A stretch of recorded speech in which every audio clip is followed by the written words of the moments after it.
First round के rebuttal के लिए मैं जावेद साहब को इनवाइट कर रहा हूं। आपके पास 7 मिनट का वक्त है, रीसेट कर दीजिएगा प्लीज। मुझे इस बात की खुशी है कि मुफ्ती साहब ने भी मान लिया कि नेचर में कोई इंसाफ नहीं है। तो कोई भी चीज़ जो इंसान ने नहीं बनाई है उसमें इंसाफ नहीं होता है।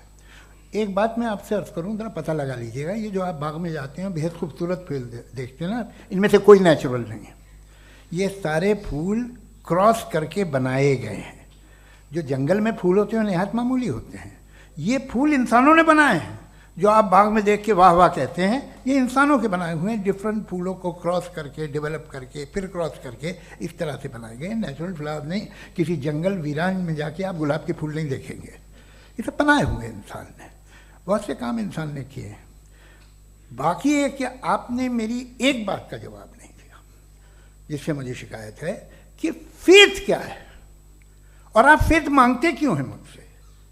आप तो लॉजिकल हैं, आपके पास तो सारे रैशनल्स हैं, आपके पास सारे सबूत हैं, तो आपको फेथ की डिमांड क्यों करते हैं कि भाई तुम सरेंडर कर दो और सवाल मत करो। कोई मजहब सारे सवाल करने की इजाज़त नहीं देता है और मना करता है कि ज़्यादा सवाल ना करो, बह जाओगे तुम। आप क्यों रोकते हैं? हकीकत यह है कि इंसानी तारीख क्या है। इंसानी तारीख ये है कि दुनिया में 2 तरह के लोग हुए हैं। एक वो जिन्होंने अपनी लाइल्मी की परस्तिश की है, दूसरे वो जिन्होंने अपनी इग्नोरेंस या लाइल्मी से झगड़ा किया है और मालूम किया है कि क्या है। ये जो आप कह रहे हैं, आज आप हैरान हैं कि भाई ये यूनिवर्स कैसे बनी। लोग हैरान थे कि सूरज डूबता है तो इधर से कैसे निकलता है। और आप एक कदम जाके हमेशा का मानने को तैयार है, एक कदम पीछे ही मान जाइए। भाई आप इसके बाद जाते हो, कहते सवाल ना करना कि ये कहाँ से आया, ये पावर तो हमेशा से हमेशा रहेगी। तो आप यूनिवर्स के बारे में मानने में क्या तकलीफ है? एक कदम पहले रुक जाइए। ये हमेशा से थी या नहीं थी हमें मालूम नहीं है। और ये कहना कि हमें मालूम नहीं है, कमाल ये है कि दुनिया के सारे मजहब सब जानते हैं ये दुनिया कैसे बनी थी, कैसे मिटेगी, मरने के बाद क्या होगा, इनको सब इल्म है। इनको किसी को डायनासोर होते थे पहले ये नहीं पता था, किसी को नहीं पता। किसी भी दुनिया की मजहबी किताब में डायनासोर का जिक्र नहीं है।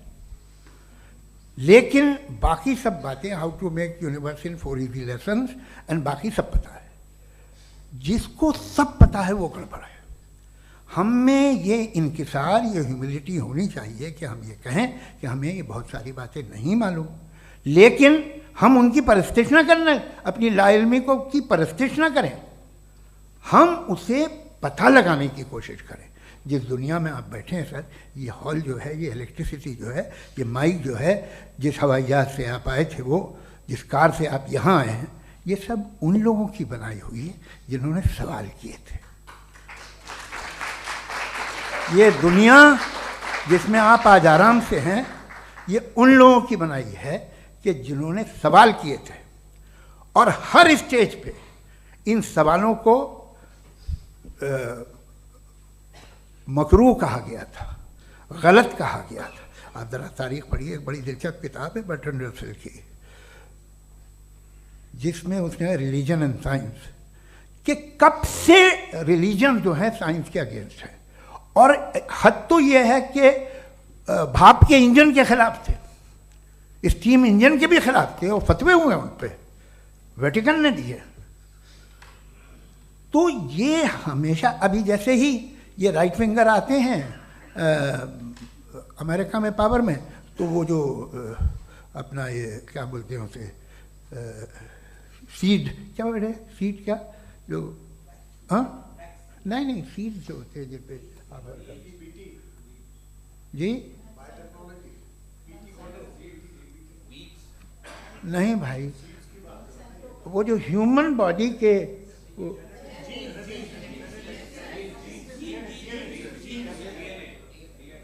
उस पर रिसर्च बंद हो जाती है, रिपब्लिकन नहीं करने देते। अरे भाई इतना डर क्या है तुम्हें?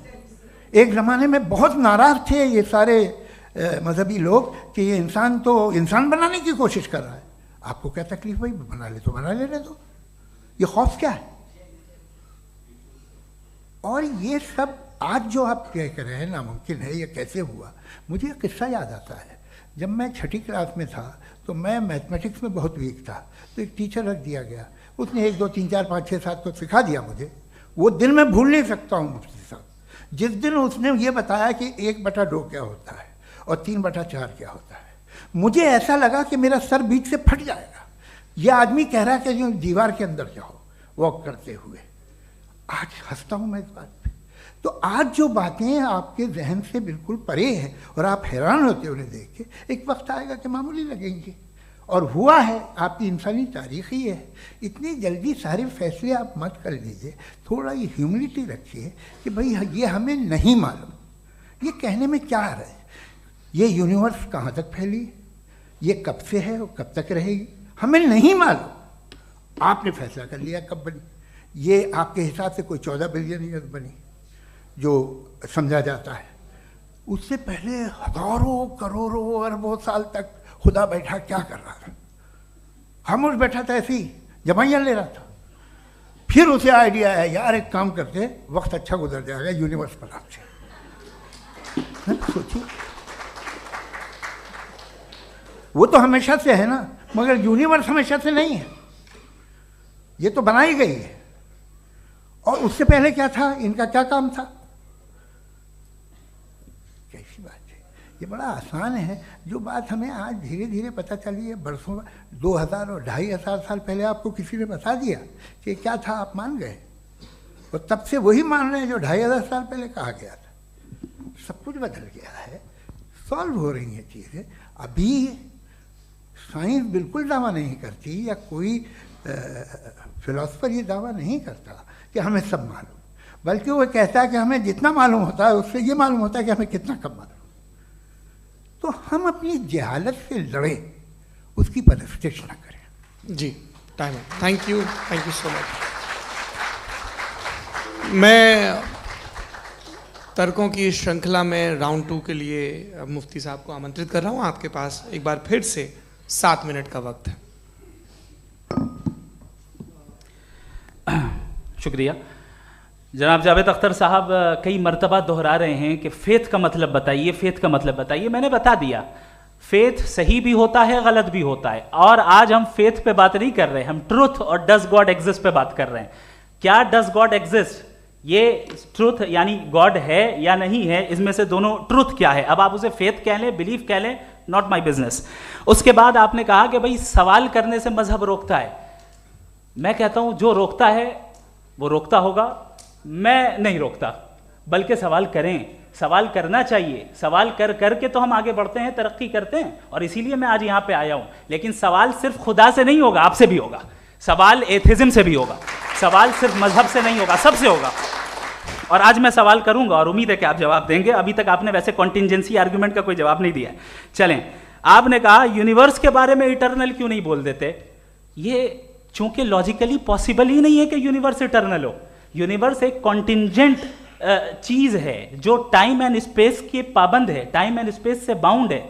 जो टाइम एंड स्पेस से बाउंड होगा वो कॉन्टिंजेंट होगा, जो कॉन्टिंजेंट होगा वो उसकी बिगिनिंग हुई होगी, जिसकी बिगिनिंग हुई होगी वो इटर्नल नहीं हो सकता। ये तो कॉमन सी बात है।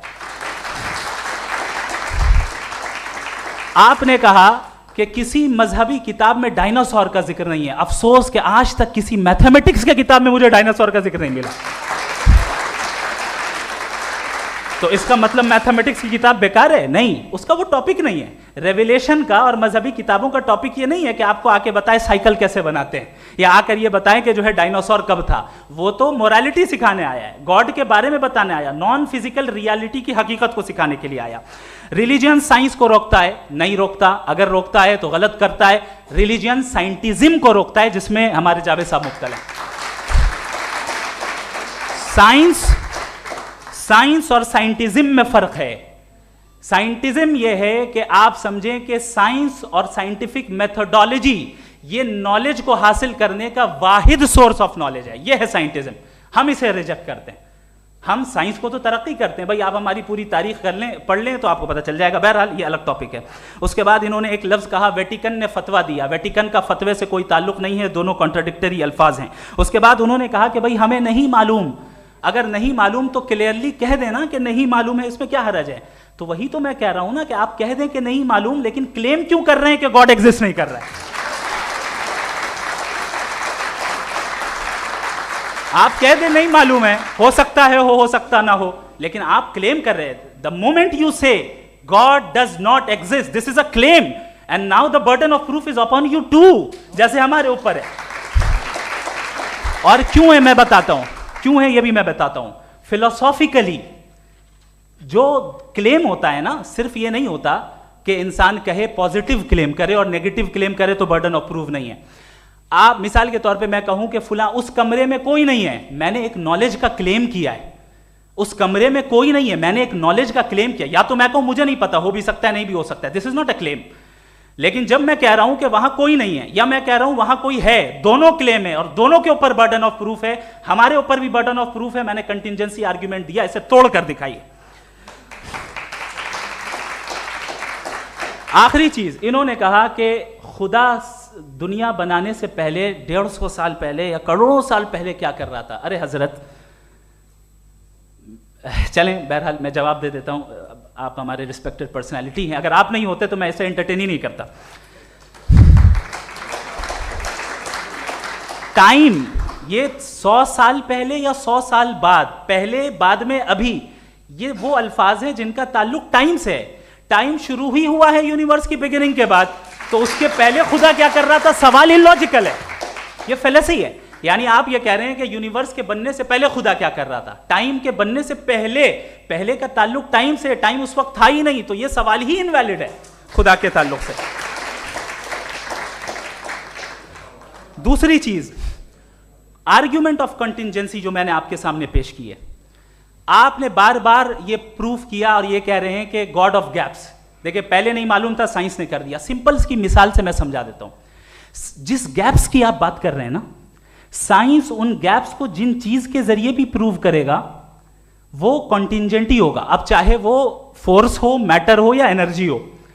लिहाजा सवाल हमारा उस वक्त भी वैलिड होगा जब तक कि आप नेसेसरी बीइंग पे ना आ जाएं, और इन्फिनिट रिग्रेस पॉसिबल नहीं है of causes in practical world, तो जाहिर है कहीं रुकना पड़ेगा, जहां रुकेंगे वही खुदा है।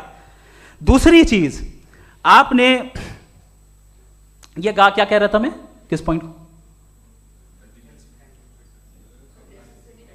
What? Oh no, after that, just now. हाँ, जहां रुकेंगे वही खुदा है। बहरहाल, तो टाइम का जिक्र हो गया, गॉड ऑफ गैप, सॉरी, या इसकी एक मिसाल आप ले लें।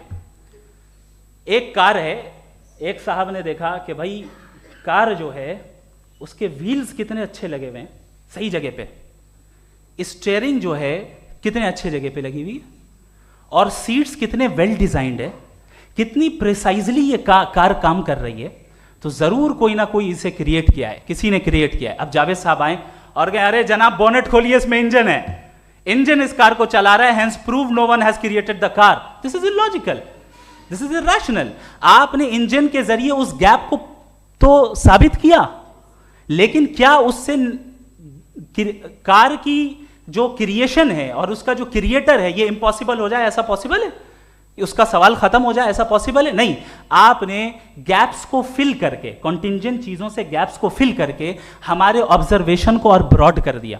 अब हमें और पता चल गया कि ये जो कार है इसका सिस्टम कितना ज्यादा कॉम्प्लेक्स है। पहले कम समझते थे, अब कॉम्प्लेक्सिटी और ज्यादा वाजे हो गई। अब हमें समझ में आ रहा है कि हमारी सर्टेनिटी और बढ़ गई कि जरूर इस कार को किसी ना किसी ने बनाया। यही मामला यूनिवर्स का है। साइंस हमेशा फिजिकल वर्ल्ड की चीजों को ही फिल करती जाएगी और फिजिकल चीजों से ही करती जाएगी, चूंकि एम्पेरिकल एविडेंस का ताल्लुक फिजिकल वर्ल्ड से है। आप साइंस के जरिए मेटाफिजिकल रियलिटी को कभी साबित नहीं कर सकते। ये रॉन्ग टूल का इस्तेमाल करना है। ये वही काम है कि आप मेटल डिटेक्टर से प्लास्टिक डिटेक्टर करने चलें, जो कि जाहिर है सही नहीं है। Thank you.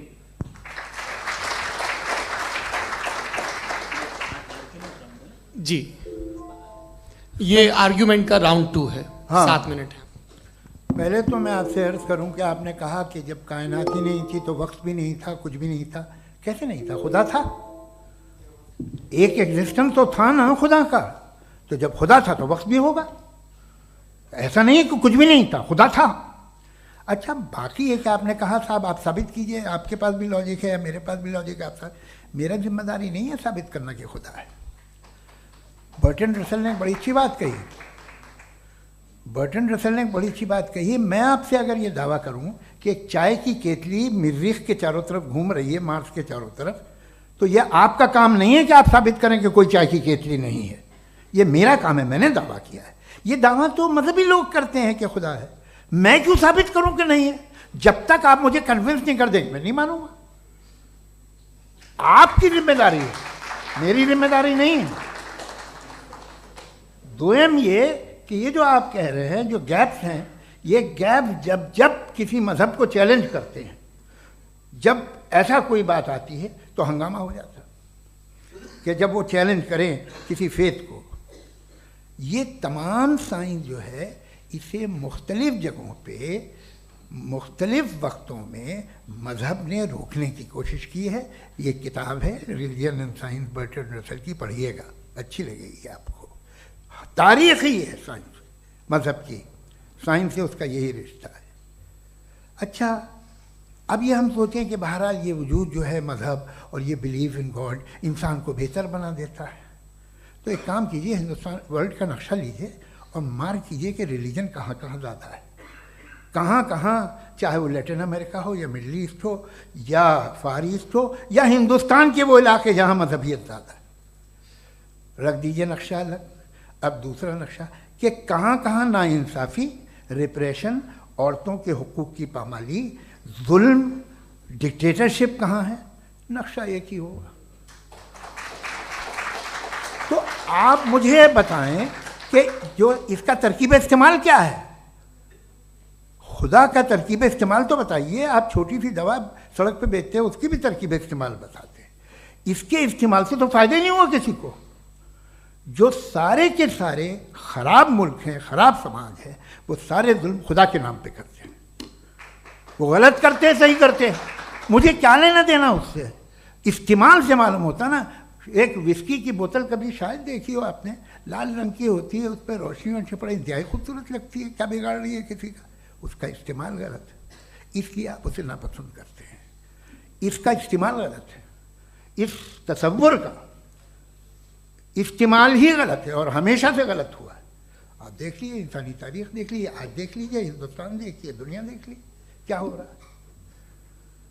इसे कैसे इस्तेमाल कर रहे हैं फेथ वाले लोग? क्या फेयर हैं, जस्ट हैं, जो अपने खुदाओं पे यकीन रखते हैं? वो किस तरह के लोग हैं? वो लोगों को इंसाफ देते हैं, वो बेहतर इंसान बने। तो इस दवा का फ़ायदा क्या है? चलो बहुत फ़ायदा हो रहा तो मैं इस्तेमाल कर लूँगा, मुझे तो इस दवा का कोई फ़ायदा दिखता ही नहीं। मुझे तो ऐसा लगता, मैं एक और बात बताऊँ, अगर कोई आदमी मजहबी है और अच्छा आदमी है तो मैं उसकी बहुत इज्जत करता हूँ, इसलिए कि मेरा ख्याल है मजहबी आदमी का अच्छा होना मुझसे अच्छा होने से ज़्यादा मुश्किल है। भाई हर चीज़ की एक लिमिट है। आप इतना भाग सकते हैं, इतना नहीं भाग सकते, इतना वज़न उठा सकते, इतना नहीं उठा सकते, इतना दूर देख सकते हैं, इतना दूर नहीं देख सकते। उसी तरह कॉमन सेंस कहता है कि आप में नेकी का भी एक कोटा होगा। अब आप अगर सुबह जाते हैं अपनी इबादत गाह और इबादत करते हैं, तो बाहर निकलते हैं तो आप तो यही महसूस करते हैं कि आपने एक बहुत अच्छा काम किया, आपकी नेकी का एक बहुत बड़ा कोटा खर्च हो गया जिससे किसी का कोई फ़ायदा नहीं। मैं तो नहीं जाता हूँ तो मुझे तो किसी को खाना खिलाना पड़ेगा, किसी बेवा की मदद करनी पड़ेगी। मैं अपना कोटा कैसे कंज्यूम करूँ? आप अपना कोटा, सारे मजहबी लोग इंतहाई यूजलेस कामों में यूज़ करते हैं। उसके बाद भी अगर आप में बच्ची है थोड़ी सी शराफत, तो भाई वाह, क्या बात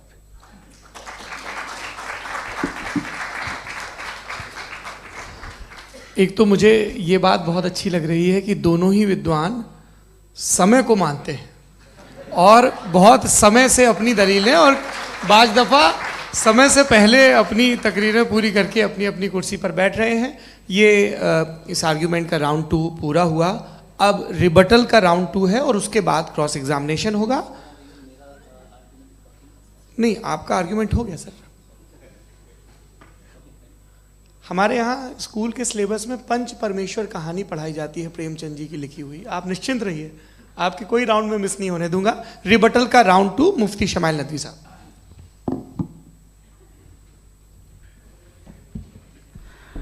असल में जो हकीकी प्रॉब्लम है, असल प्रॉब्लम है, वो ये है कि जावेद साहब के पास कॉन्सेप्ट ऑफ गॉड क्लियर नहीं है।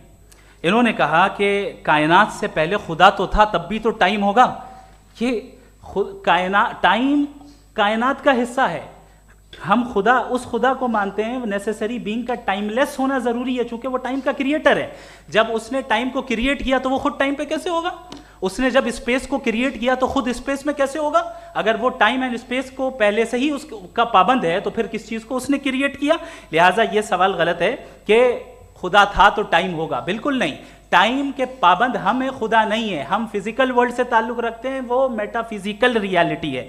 दूसरी चीज इन्होंने मिसाल दी कि चाय की केतली हवा में घूम रही होगी, और पता नहीं शायद वो बर्टन रसल का उन्होंने हवाला दिया। बहरहाल यही प्रॉब्लम है। प्रॉब्लम यही है कि हम चीजों के दरमियान डिफरेंशिएट नहीं कर पाते। ये जो आपने मिसाल दी ये इमेजिनेशन है, और मैं जो साबित कर रहा हूं वो लॉजिकल नेसेसिटी है। आप इमेजिन करने आए तो कुछ भी करें, जुपिटर में पिंक एलिफेंट होगा, यूनिकॉर्न होगा, करें, उससे कायनात पे क्या फर्क पड़ता है? उससे आप लॉजिकल नेसेसिटी साबित नहीं कर सकते। मैं तो उस प्राइम कॉज की बात कर रहा हूं, उस नेसेसरी बीइंग की बात कर रहा हूं जिसके बगैर इस कायनात का एग्जिस्टेंस मुमकिन नहीं है। दूसरी चीज, मजहब को साइंस चैलेंज करती है वगैरह वगैरह, ये हमारा टॉपिक ही नहीं है।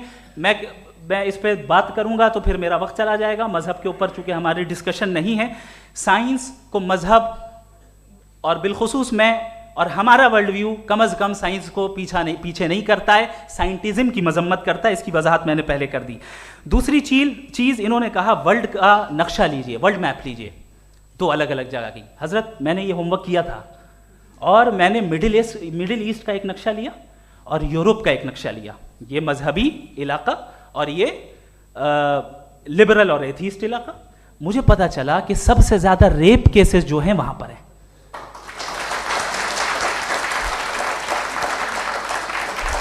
मुझे ये पता चला यूएन की रिपोर्ट के मुताबिक, मैं ये अपने घर से नहीं लेके आ रहा, कि जो वर्किंग वुमेन है यूरोपियन कंट्रीज में, उसमें 81% वुमेन सेक्सुअल हैरेसमेंट का वर्क में शुमार हो रही है। ये मिडिल ईस्ट में नहीं हो रहा है, वो मजहबी लोग हैं इसलिए नहीं हो रहा है।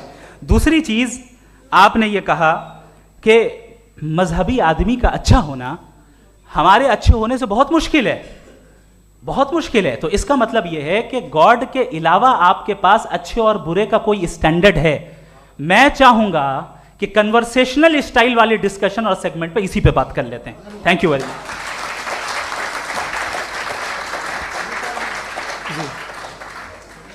ये रिबटल का राउंड 2 है। आपके पास 5 मिनट का वक्त है, और इसके बाद क्रॉस एग्जामिनेशन शुरू करेंगे। आप चाहें तो जो इन्होंने सवाल पूछे उनके जवाब आप रिबटल में भी दे सकते हैं। जी जी, देखिए पहले तो ये बात कि ये मिसाल गलत नहीं है, गलत है। इन्होंने पहले ही हमको डिसार्म कर दिया। कह लिया अकल से मामला सॉल्व नहीं हो सकता, लॉजिक से आप पहुंच नहीं सकते। ये एक मेटाफिजिकल चीज़ है। मेटाफिजिकल अजीब सा लफ्ज़ है, ठीक से किसी को माने नहीं मालूम इसके, तो ऐसा लगता है कुछ बड़ी चीज़ है। अरे भाई क्या होता है मेटाफिजिकल, बताओ, खड़ी हो। ये एक लफ्ज़ है जो कहीं भी इस्तेमाल हो जाता है। जब आप एक बात कर रहे हैं और आप मुझसे बहस कर रहे हैं तो मुझे मेटाफिजिकल मत बताइए, आप लॉजिकली मुझे प्रूफ किए। और अगर लॉजिकली आप नहीं बात करते साहब ये मेटाफिजिकल है, तो फिर हम आप बात क्या कर रहे हैं? मेरा आपका किस ज़बान में कॉन्वर्सेशन होगा? और ये कहना कि वक्त पहले नहीं था, तो फिर क्यों कहते हैं ये हमेशा से और हमेशा रहेगा? हमेशा वक्त है, तो आप कैसे कहते हैं वो हमेशा से है और हमेशा रहेगा? हमेशा का मतलब है कोई वक्त, अगर वक्त ही नहीं है तो हमेशा कैसे? बाहर वो रहेगा। अब मैं ये देखता हूँ, आपने कहा ना कि वहाँ रेप ज़्यादा होते हैं, तो हम एक बात देखते हैं कि ये दुनिया जिस पे वो कादर मुतलक है, जिसकी मर्ज़ी के बगैर पत्ता भी नहीं हिलता, ओमनीपोटेंट है, ये दुनिया चल कैसे रही है? और इस दुनिया का हाल क्या है? 45,000 बच्चे जो 10 साल की उम्र से कम थे वो गाजा में मरे। भूख से काला हांडी में बच्चे मरते हैं और डिप्थेरिया से मरते हैं। डिप्थेरिया अजीब मर्ज है, गले में जाली बनना शुरू होती है, बच्चा नीला हो जाता है, गरीब का बच्चा, इसलिए कि उपास इलाज नहीं। ये कादर मुतलक है जो चाहे कर दे। इससे आप दुआएं मांगते हैं हमारी ये काम कर दे वो कर दे, तो इसका मतलब डे टू डे लाइफ में वो इंटरफेयर करता है और ये देख रहा है वो।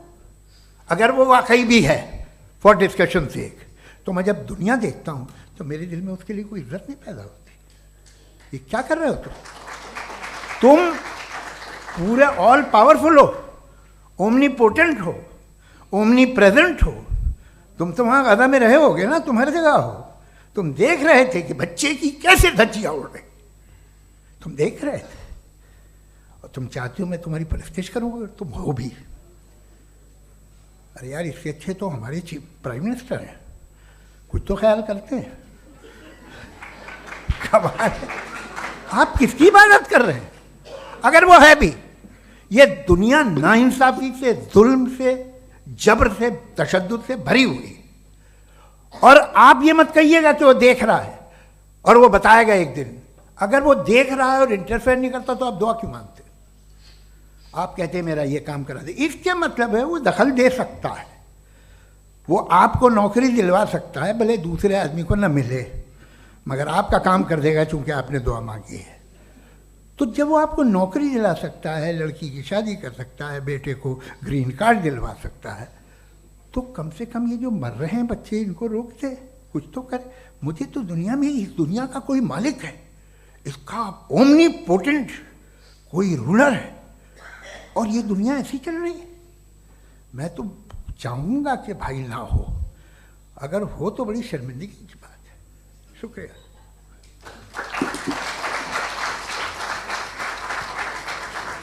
देवियों और सज्जनों, इस बहस के 2 राउंड और 2 रिबटल पूरे हो चुके हैं। अब सबसे ज़रूरी और सबसे मुश्किल राउंड शुरू हो रहा है, क्रॉस एग्जामिनेशन का। अब इन विद्वानों की सज्जनता की एक परख भी होगी, और वक्त हमने 16 मिनट का तय किया है। पहला सवाल आप पूछना चाहेंगे? जी बिल्कुल। पहले बोले भी आप माइक ले लीजिएगा हाथ में, ये नीचे से होना चाहिए। जी मैं बोलता हूँ, ये डायस हटा सकते हैं क्या हम थोड़ा क्विकली? डायस पीछे कर दीजिए बस थोड़ा सा, है, ताकि ये जो दाएं बाएं लोग बैठे हैं, इसे हटा ही दीजिए। अब हम वहाँ तो जाने वाले नहीं, आराम से आराम से दोनों तरफ से हटा दीजिए।